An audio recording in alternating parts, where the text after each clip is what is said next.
Hi friends, मैं आकांक्षा शर्मा जी की with आकांक्षा में आपका स्वागत करती हूँ। फ्रेंड्स, एमपीपीएससी प्रीलिम्स 2024 हो चुका है। बहुत सारे लोग मैसेज भी कर रहे हैं कट ऑफ का वीडियो नहीं डाला है, तो मैं कट ऑफ का वीडियो अभी तो नहीं डालूंगी। मैं इसलिए नहीं डालूंगी क्योंकि 3-4 क्वेश्चन में अभी भी डाउट है।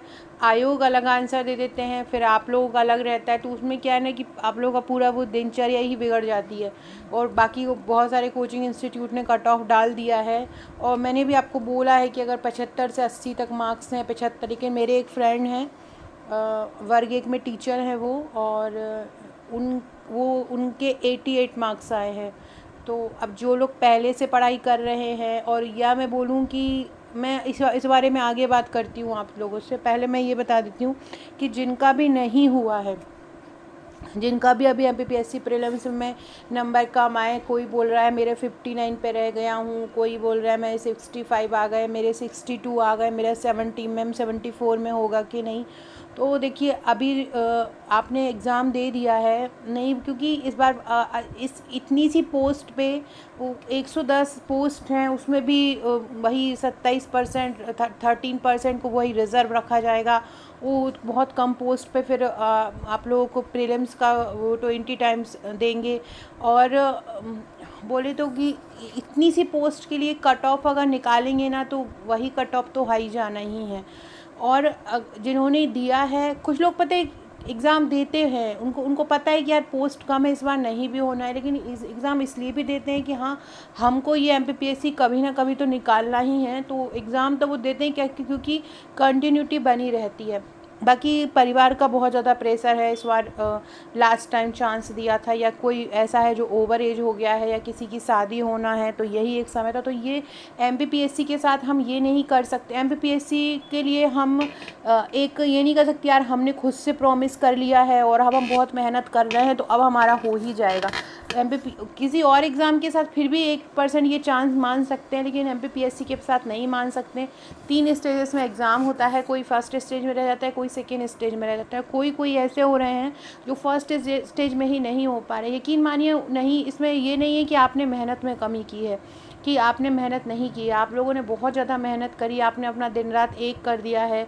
जिस समय लोग मोबाइल चलाते हैं, जिस समय लोग मूवीज़ देखते हैं, टीवी देखते हैं, या कुछ भी घूमते हैं फिरते हैं, आप लोग उस समय पढ़ाई कर रहे होते हैं। बहुत ज़्यादा एक स्टूडेंट की लाइफ में बहुत ज़्यादा त्याग होता है, और वो केवल वही समझ सकता है, क्योंकि लोगों को तो कहना आता है, आसपास वाले कहेंगे ही, लेकिन जो मेहनत करता है ना, वही केवल मेहनत जानता है। यकीन मानिए, आपकी मेहनत आप जानते हैं और आपका ईश्वर जानता है, वही ये मेहनत आपकी जानता है। और अगर आप दिल से मेहनत किए हैं तो सफलता ज़रूर मिलेगी।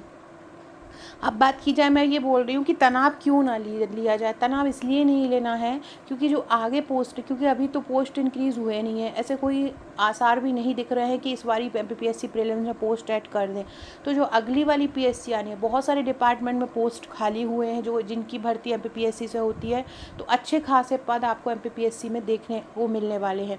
तो आप लोग अपना सब कुछ छोड़ छाड़ के ना अभी से ही प्रीलिम्स में लग जाइए। और इस बार के पेपर में देखा है, पेपर में अभी शायद अभी इसमें लेके नहीं आई हूँ इस वाली पीडीएफ में, जो पेपर अगर अभी का पेपर देखें तो ये है कि ये जो उजूल फुजूल का जो सिलेबस जोड़ा है ना, उस उजूल फुजूल के सिलेबस में केवल ऊपर का ही आपसे क्वेश्चन पूछे हैं। पता है, जो आप पहले से ही पूछ रहे हैं। अब ऐसा जैसे उन्होंने दे दिया, क्या रित दे दिया, क्या उन्होंने रित से कुछ पूछा है, क्या उन्होंने तीर्थ करों के प्रतीक अपन याद कर करके परेशान है, या ट्रिक बना बना के परेशान है, या जो भी जनजातियों से भी कोई बहुत अंदर से डीपली नहीं पूछा है, ऊपर ऊपर से ही पूछा है। मतलब ये है कि आप लोगों को बेसिक ही पढ़ना है, जो पढ़ना है रटना है, यहाँ समझने का तो काम ही नहीं है। मैंने, अगर आप मुझसे जुड़े हुए होंगे तो मैं पिछले 3 दिन से लगातार वाई सीरीज़, तो मैं आपको बोल ही रही हूँ कि अगर जिसने भी बाय सीरीज़, फटाफट सीरीज़ और मेरा प्रैक्टिस सेट किया होगा, 85 से कम किसी के भी मार्क्स नहीं आए होंगे अगर उसने पूरी ऑनेस्टी से ये तीनों चीज़ें करी होंगी। मेरी वाई सीरीज़ से ही करीब 20 से 25 क्वेश्चन सीधे सीधे आए हैं, जो लास्ट की 2-3 वीडियो थे उसी से। मेरे स्टेटस से ही 10 से 10 क्वेश्चन आए, जैसे कि वो डाउन सिंड्रोम वाला हुआ, या टंट्या भील स्वरोजगार योजना वाला हुआ। ये इस तरह से क्वेश्चन, वो तेंदू का जो पत्ता उसका राष्ट्रीयकरण वाला हुआ, ये क्वेश्चन तो सीधे सीधे आए। अथर्ववेद में जो प्रजा सभा और समिति को प्रजापति की पुत्री बताया, ये भी मैंने स्टेटस लगाया हुआ था। तो ये क्वेश्चन से, ये क्वेश्चन इसलिए नहीं आए हैं कि मुझे कुछ सिक्स सेंस था कि यार ये वाला क्वेश्चन आएगा। ये क्वेश्चन इसलिए आए हैं क्योंकि ये क्वेश्चन बहुत बेसिक है और ये ही क्वेश्चन मतलब एक इम्पॉर्टेंट क्वेश्चंस में आते हैं। तो मेरा कहने का मतलब ये है कि आप अभी से ही वही इम्पॉर्टेंट क्वेश्चंस की तैयारी करेंगे ना, बहुत डीपली मत पढ़िए। मैं जिनका बता रही हूँ, जिन्होंने मुझे बताया कि उनके 88 मार्क्स आए हैं, जिनका मैं बता रही हूँ आपको, वो खुद वर्ग 1 में टीचर हैं। बट ये है कि वो लगातार मैं उनको पिछले 4 से 5 साल से जानती हूँ। पिछले लगातार 8 से 10 साल से लगातार प्रीलिम्स दे, यूपीएससी भी दे चुके हैं, प्रीलिम्स का भी, एमपीपीएससी का मेंस भी दे चुके हैं। तो क्या है ना कि जितना व्यक्ति जितना तैयारी में जाता है, जितना तैयारी करता जाता है, उसका बेस क्लियर होता जाता है।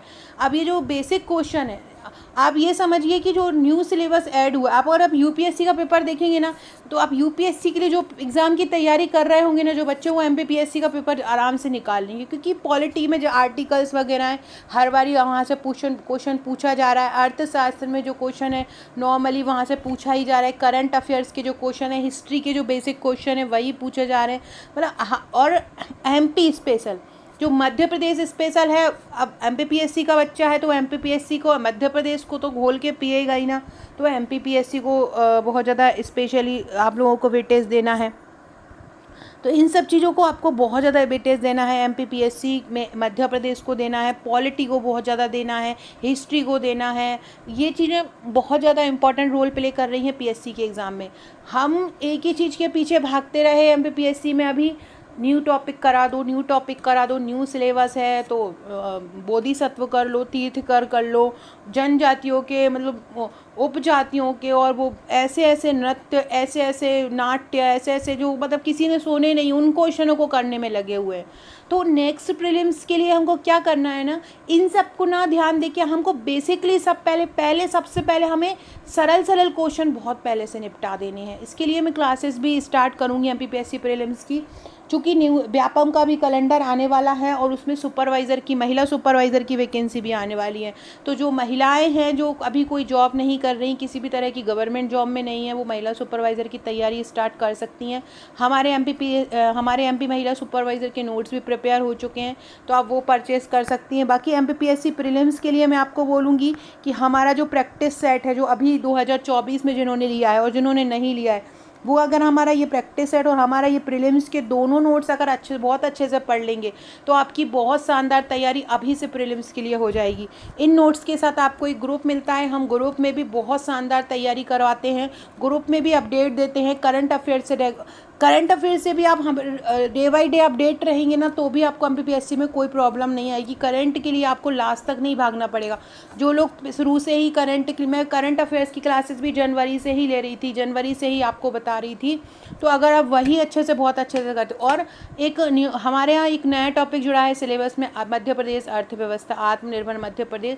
तो अर्थव्यवस्था के जितने भी आंकड़े हैं वो आपको डेली के डेली रूटीन में याद करते जाना। मतलब एक एमपीपीएससी प्रीलिम्स को एक हुआ ना बना के कि बहुत कठिन चीज़ें ना बता के, एक बहुत स्मूथली अगर हम तैयारी करेंगे ना, बहुत बेसिक क्वेश्चन भी पढ़ेंगे ना, तो भी हम एमपीपीएससी क्रैक कर सकते हैं।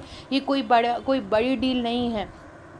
बात हो जाती है मेंस की। सबसे पहले फ्रेंड्स कुछ लाइनें आपके लिए लिखी हैं, ये मायूस मत हो बंदे वजूद तेरा छोटा नहीं, मायूस मत हो बंदे वजूद तेरा छोटा नहीं, तू वह सब कर सकता है जो किसी ने सोचा नहीं। मायूस मत हो बंदे वजूद तेरा छोटा नहीं, तो वो सब कर सकता है जो किसी ने सोचा नहीं।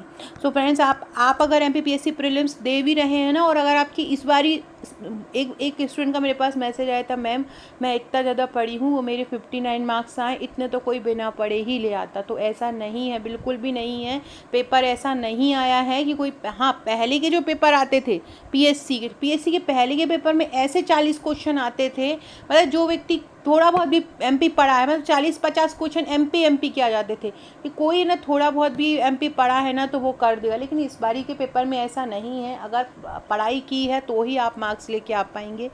बाकी इक्का दुक्का लोगों के ही मैंने सुने हैं 80 प्लस ना मार्क्स। अभी अभी 74 75। एक और मेरी स्टूडेंट है प्रियंका करके, उसके 80 मार्क्स हैं। और मैंने जो मेरी एक फ्रेंड है जो मैंने आपको बताया है, उनके 88 मार्क्स हैं। तो ऐसे बस इक्का दुक्का लोग ही हैं जिनके ये इतने मार्क्स हैं, बाकी सभी के अभी कम ही हैं। तो कट ऑफ का भी इसलिए नहीं बता पा रही हूँ मैं, एक बार ये आंसर सीट आ जाए फिर हम कट ऑफ का डिटेल में पढ़ेंगे। लेकिन हाँ, अगर 75 से 80 के बीच मार्क्स हैं जनरल कैटेगरी में तो आप मेंस की तैयारी कर दीजिए। उसके पहले इसके एक एक दो दो नंबर करके 70 तक और भी कैटेगरी में है तो आप लोग तैयारी स्टार्ट करिए। फ्रेंड्स, मेरे मेंस के नोट्स जो हैं वो 3 पेपर मेरे तैयार हो चुके हैं। पेपर 4 संपूर्ण पार्ट 1 पार्ट और 2 मतलब उद्यमिता और नीति शास्त्र दोनों तैयार हो चुका है। टोटल 4 बुकलेट आएंगी, एक बुकलेट आपको 500 प्लस 2 मार्कर की मिलेगी। इसके बाद ये समाजशास्त्र तैयार हो गया है। समाजशास्त्र हैंड रिटन, हमारे सभी नोट्स हैंड रिटन प्रश्नोत्तर श्रृंखला में होते हैं। संपूर्ण टॉपिक को प्रश्नोत्तर श्रृंखला में फ्लो चार्ट सहित कवर किया जाता है। तो आप हमारे ये मेंस का नोट्स मंगवा सकते हैं। पेपर 4 का चार्ज 2899 है, इसमें दोनों पार्ट आ जाएंगे। पेपर जो 2 है पार्ट भी, उसका चार्ज 1899 है। इसमें ये समाजशास्त्र का है और इसमें पूरा का पूरा समाजशास्त्र की 5 यूनिट आएंगी और प्लस आपको एक 2 मार्कर बुक मिलेगी। मतलब समाजशास्त्र की टोटल आपको 6 बुकलेट मिलेंगी और पेपर 4 की आपको 4 बुकलेट मिलेंगी। संपूर्ण पेपर 5 जो है हिंदी का, उसमें 599 रुपये की हार्ड कॉपी है। इसके साथ आपको करीब 400 से 500 2 मार्कर मिलेंगे, सॉरी 3 मार्कर मिलेंगे, क्योंकि हिंदी में 3 मार्कर हैं। इनकी ये केवल सॉफ्ट कॉपी में उपलब्ध नहीं है, केवल हार्ड कॉपी में उपलब्ध है। आप देख सकते हैं इस प्रकार के ये प्रश्नोत्तर श्रृंखला में इनको कवर किया गया है, तो आप इनको परचेस कर सकते हैं। तो नेक्स्ट जो प्रीलिम्स आनी है वो अच्छी खासी पोस्ट में आनी है। तो जो भी कुछ 1-2 नंबर से 4-5 नंबर से रह गए हैं वो टेंशन ना लेके नेक्स्ट प्रीलिम्स की तैयारी कीजिए, आपका ज़रूर सिलेक्शन होगा। आप बिल्कुल डीपली मत बहुत ज़्यादा पढ़िए, एनसीईआरटी मत पढ़िए बहुत डीपली। जो बेसिक क्वेश्चन भी लगाएंगे ना, ऊपर का कोई टॉपिक है जैसे कि वेद ही हुआ है, अब अथर्ववेद को अच्छे से पढ़ लिया तो अथर्ववेद से संबंधित क्वेश्चन कर लेंगे। मतलब मेन जो पार्ट है ना वहीं से ही क्वेश्चन पूछा जाएगा। कोई बहुत ज़्यादा डीपली एमपीपीएससी प्रीलिम व्यापम वाले तो फिर भी डीपली पूछ लेते हैं, एमपीपीएससी कभी भी बहुत ज़्यादा डीप जाके पूछता नहीं है। बाकी बात रहे 100 क्वेश्चन में से 8 या 10 क्वेश्चन ऐसे ही रहते हैं हर बारी के जो किसी से नहीं बनते, लेकिन 90 क्वेश्चन ऐसे रहते हैं जो अच्छे हैं और बन जाते हैं। 10-12 क्वेश्चन में तो हर कोई कितना भी ज़्यादा टॉपर हो वो तुक्के लगा के आता ही है। तो आप लोग नेक्स्ट प्रीलिम्स की अच्छे से तैयारी कीजिए। बाकी कट ऑफ का है तो वो कल हो सकता है आंसर सीट आ जाए, अगर आज नहीं आई है तो कल जैसे ही जो एमपीपीएससी आंसर सीट दे देगा उसके बाद फिर मैं आपको कट ऑफ का वीडियो लेके आऊँगी। और मेंस की क्लासेस भी हम परसों से मेंस की क्लासेस स्टार्ट करेंगे। एथिक्स की तो कुछ क्लासेस मैंने करा चुकी हूँ, जिसमें सरदर्शन वाला टॉपिक था। समाजशास्त्र के नोट्स तैयार हो चुके हैं तो उसकी ही क्लासेस अब मैं करवाऊँगी। तो दोनों क्लासेस चलती रहेंगी, पेपर 4 की भी और समाजशास्त्र की भी। वीडियो अच्छा लगा हो तो लाइक शेयर सब्सक्राइब जरूर कीजिए। Okay friends, thank you.